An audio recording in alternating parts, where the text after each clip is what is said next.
When managing a piece of property for yourself or somebody else, you got to have a plan.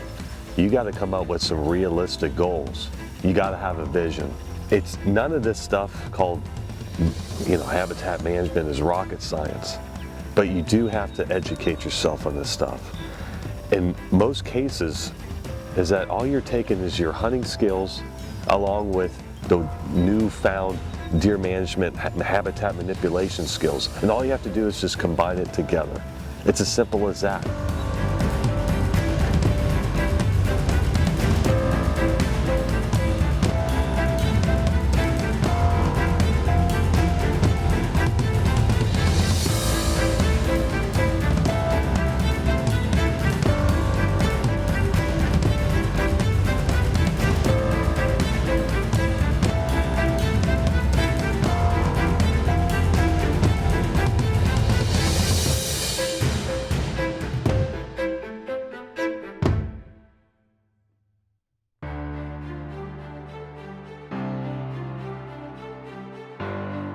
This time of year, June, beginning of July, it's kind of a stagnant time for us deer managers. And managing whitetail deer is a 365-day program.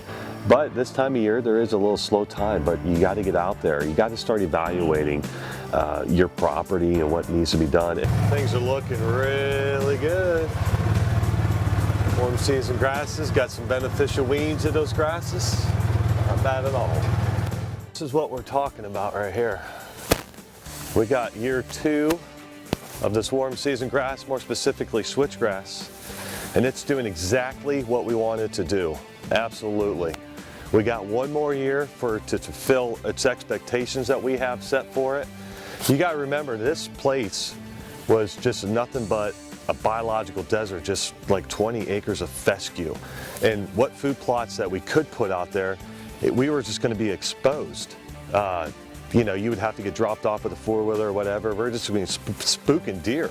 So what we decided to do is to, use native warm season grasses, Cave Rock switchgrass more specifically, and use it to our advantage to increase the stress tolerance of the deer going to be utilizing our food plots. So what we did is we did like 3 or 4 no-till drill whiffs and planted switchgrass, and what that's going to allow us to do is be able to enter and exit these food plot areas without really spooking deer. And using native warm season grasses is great. Now you could use Egyptian wheat, you can use corn, and those things will be effective to do that, to increase the stress tolerance.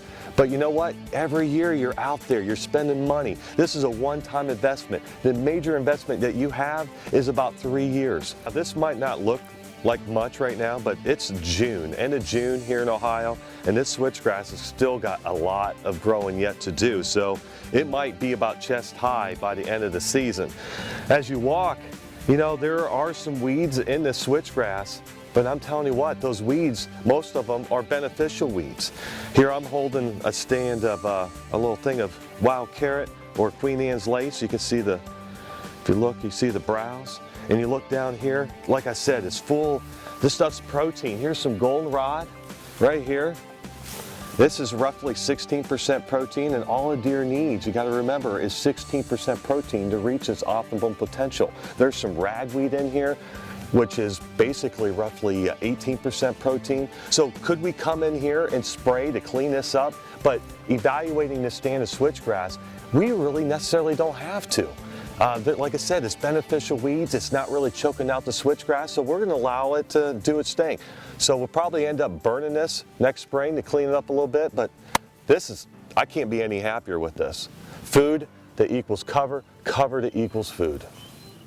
Everybody's wanting to plant this stuff nowadays, and it's site specific. If we're in Ohio today, and we have plenty of cover, so we we can manipulate this to where we can funnel deer in, we can create areas that we talked about. But like in Illinois, for example, where it's dominated by ag country, you can't plant enough of that stuff, you know. But if you live down south, state of Alabama, for example, you know, switchgrass is probably not your main thing that you would want to plant. You got plenty of cover down there, so you know, you don't have to go out there and clear out land just to plant something. Read your property, read what it's needing, and go from there.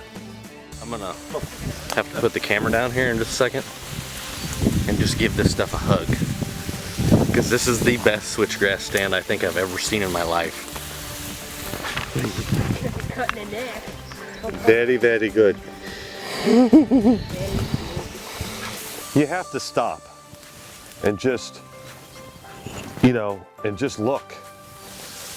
I mean, there's not very many times that you'll see a solid monoculture where there's just, like I said, it's useless for wildlife. It's so thick, you're struggling through it. We're walking around a solid monoculture that specifically, the main purpose is for, you know, turkey nesting, rabbits, and obviously the whitetail. And I mean, usually it's just so impenetrable. There's so much litter on the ground. There's just years and years of stuff that's just accumulated. And then the stuff starts to choke out. It starts lodging itself because it is so thick. But if you look around, I can't help, you can see your feet. I mean, look, picture your little rabbit. Picture you a little quail, you know, or turkey poult. You can sit there, look, if you're a nesting songbird, you know, an upland songbird, you know, you could sit there and just move around. And that is great for wildlife. And all we had to do is that we noticed that it was kind of getting thick.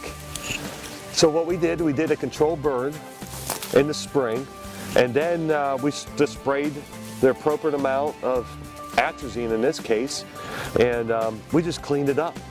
I mean, it's litter free and weed free. If this is what you're looking for, there's old field / switchgrass, and then there's solid monocultures. You got to make a decision. Part of your plan that you're trying to accomplish on your property that we talked about earlier in the day, you got to have a plan. And in this situation on this property, you know, it's just all hayfield. Almost the same situation as we were earlier. But he made a decision, instead of doing, you know, edge effect that we're trying to do to get in and out of hunting areas, this property's weakness was quality bedding area. Not a lot of woods on the place. We don't have time to plant trees. So we planted roughly 12 acres of warm season grasses. This is like planting an 8 to 10-year-old clear cut. And what's nice is just not benefiting white-tailed deer, it's benefiting all wildlife due to the management. This is just phenomenal. As you go through your management scheme on a piece of property, you're going to have years where you just don't get to things, or you get years where you can't afford to do certain things. And, you know, managing warm season grasses, you know, fire is a really big tool to help you manage invasives, per se.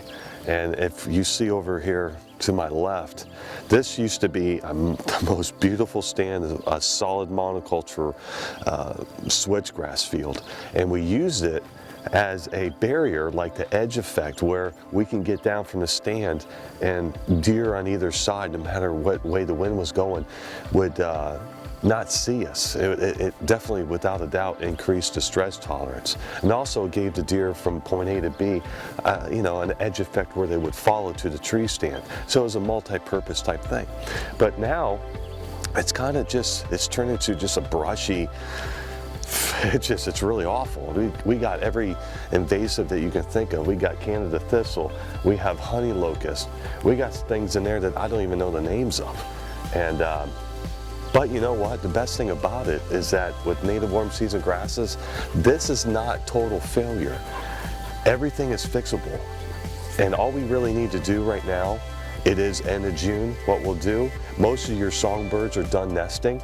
So for those of you that are concerned about that type of stuff, we'll come in here and brush hog this, actually. We'll brush hog it, that this grass, the switchgrass, will really take to that and just kind of explode a little bit. Now, will it solve it? No. And that's where a good controlled burn come, next spring. You will not recognize this stand next year. It is that simple. It's not a total failure where you have to go and start over. The seed, the root system is there. It just needs some help. That's all this is.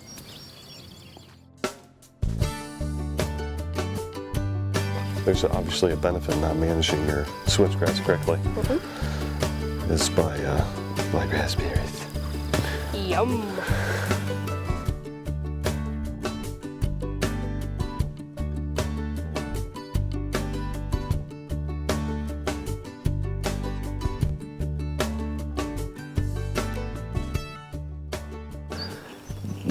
My advice to my clients, my advice to friends is get yourself a good aerial photograph of your property. And not just an average aerial photograph off Google, because it just doesn't do the same as like using Huntera. I know since I started using Huntera maps, it's taken my business to another level. My clients love it. They look at it, they get it in the mail, and they just are instantly motivated because the piece of property that we laid out just pops.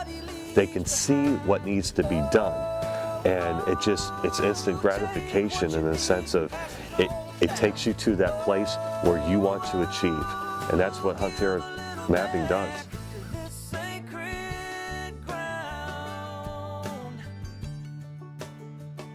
Sacred